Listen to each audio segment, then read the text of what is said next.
Hello everyone, welcome back on my channel. आज मैं आप लोगों के लिए जो हमारा एनटीटी का एग्ज़ाम हुआ था, पोस्ट कोड है 817/23।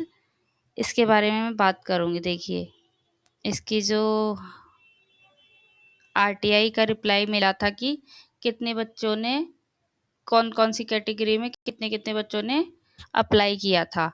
तो मैंने उन सब चीज़ों को ऑब्जर्व करके आप लोगों को कट ऑफ बताई थी कि इस और इसके बीच में हमारी कट ऑफ रह सकते कैटेगरी वाइज। तो उस दिन तो मेरे पास डाटा था नहीं। मैं आज अपना वो डाटा मतलब फाइल में कहीं था, किसी दूसरी फाइल में वो मिल नहीं रहा था उस दिन, तो मैं आज लेकर आई हूँ। उस डाटा को मैं आप लोगों के साथ शेयर करना चाहती हूँ। उससे पहले अगर आप लोगों ने मेरे चैनल को सब्सक्राइब नहीं किया तो सब्सक्राइब कर लेना और वीडियो को लाइक करना मत भूलिएगा आप लोग। चलिए देखते हैं। ये हमारा 17/23 जो एनटीटी का एग्ज़ाम हुआ था उसकी है।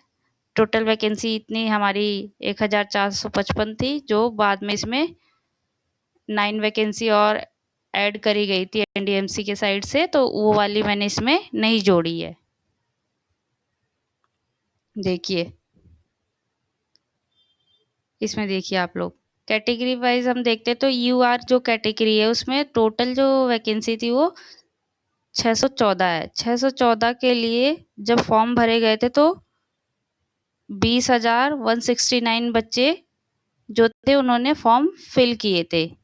ओबीसी में 377 सीट है टोटल, जो कि उसमें 5,053 बच्चे जो थे उन्होंने अप्लाई किया था फॉर्म के लिए। एससी में 198 टोटल वैकेंसी सीट्स थी एससी कैटेगरी के लिए, और जो बच्चे थे अप्लाई करने वाले वो थे 9,425। एसटी के लिए टोटल जो सीट है वो है 115, और इसके लिए 1,443 बच्चों ने फॉर्म फिल किए थे। ईडब्ल्यूएस के लिए टोटल जो वैकेंसी थी वो थी 151, और जो टोटल फॉर्म फिल किए गए थे ईडब्ल्यूएस के लिए वो थे 1,245। ये जो डाटा है ना, ये सारा डाटा ये आरटीआई रिप्लाई था। आरटीआई का रिप्लाई था कि किस कैटेगरी में कितने कितने बच्चों ने फॉर्म फिल किए थे। इतने इतने बच्चों ने, यूआर के लिए इतने बच्चे, ओबीसी के लिए इतने, एससी के लिए इतने, एसटी के लिए इतने और ईडब्ल्यूएस के लिए इतने बच्चों ने फॉर्म फिल किया था। उसके बाद देखिए, लेकिन बच्चे पहुंचे कितने? टोटल फॉर्म मिला के जो फॉर्म फिल हुए थे वो 37,000 प्लस में फॉर्म फिल हुए थे। लेकिन जो टोटल कैंडिडेट थे जिन्होंने एग्ज़ाम दिया था वो थे 11,900 बच्चों ने टोटल एग्ज़ाम दिया है।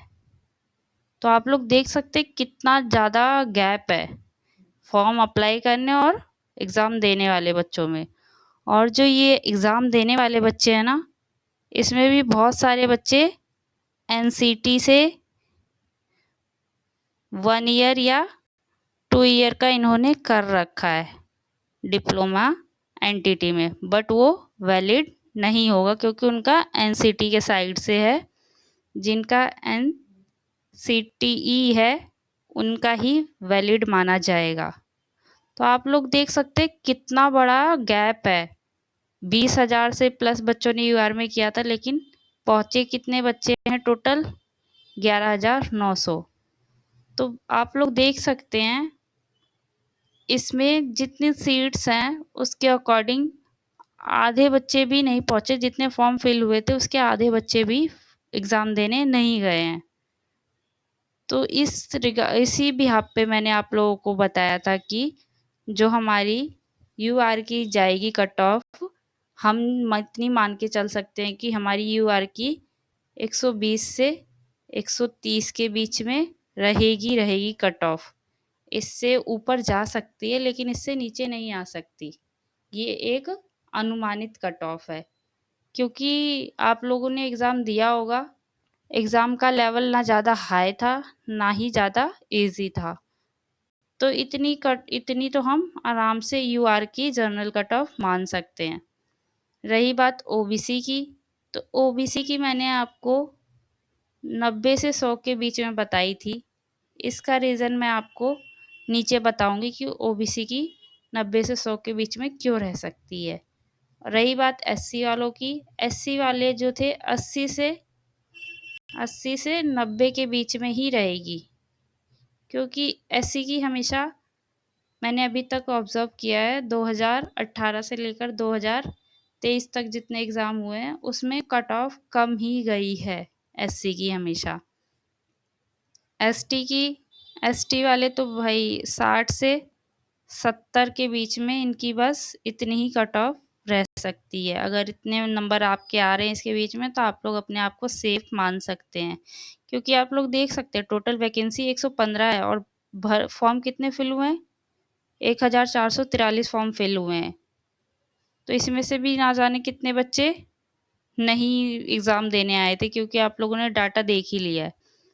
ईडब्ल्यूएस की भी हम एसटी से 1-2 नंबर कम ही मान सकते हैं, इससे ज़्यादा कम नहीं होगा, ज़्यादा डिफरेंस नहीं होगा, ठीक है। अब मैंने बोला था कि ओबीसी कैंडिडेट का क्या होता है। ओबीसी कैंडिडेट देखिए, जो बच्चे दिल्ली ओबीसी के होते हैं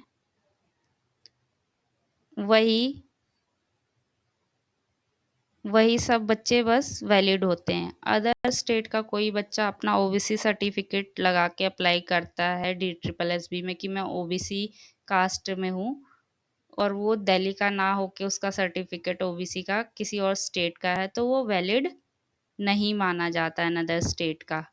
और ओबीसी जो है, जो हमारा एनसीएल बनता है वो फॉर्म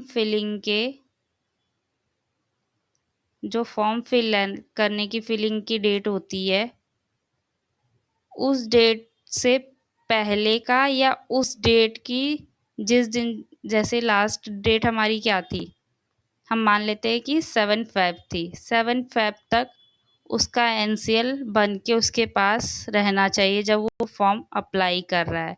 अगर ओबीसी से उसने किसी कैंडिडेट ने अप्लाई कर दिया है लेकिन उसके पास उसका एनसीएल नहीं है बिफोर एग्ज़ाम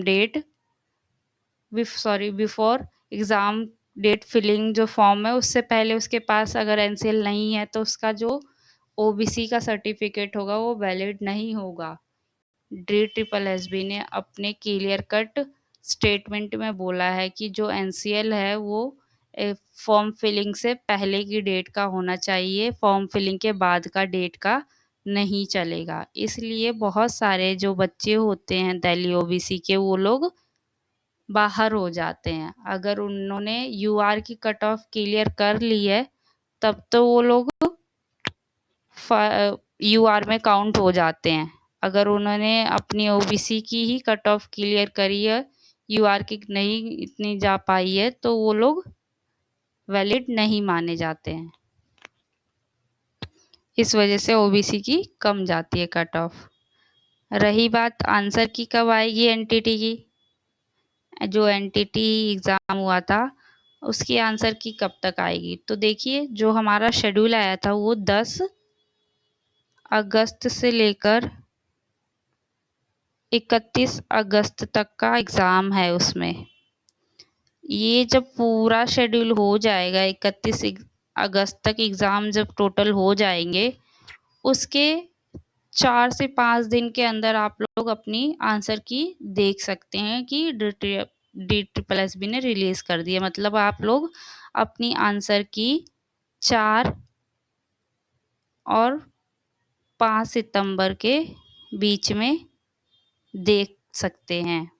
4 या 5 तारीख के बीच में आपकी आंसर की आप लोगों के पास DSSB रिलीज़ कर देगा। इससे ज़्यादा ऊपर की डेट नहीं जानी चाहिए। 4 से 5 तारीख सितंबर के बीच में आप लोगों की ईज़िली आ जाएगी। तो ये थी आज की इन्फॉर्मेशन। होप सो आप लोगों को अच्छी लगी हो। अगर कोई भी डाउट हो तो आप लोग मुझे कमेंट करके पूछ सकते हैं।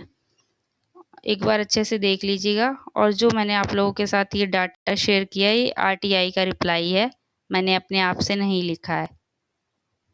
कई बार बच्चे होते हैं कि मैम ये कहाँ से मिल गया आपको, ये कहाँ से मिल गया, तो ये आरटीआई का ही डाटा था जो मेरे पास उस टाइम पे अवेलेबल नहीं था, जो मैंने लास्ट वीडियो एनटीटी के ऊपर बनाई थी। चैनल को सब्सक्राइब करना मत भूलिएगा, वीडियो को लाइक कर दीजिएगा। Thank you.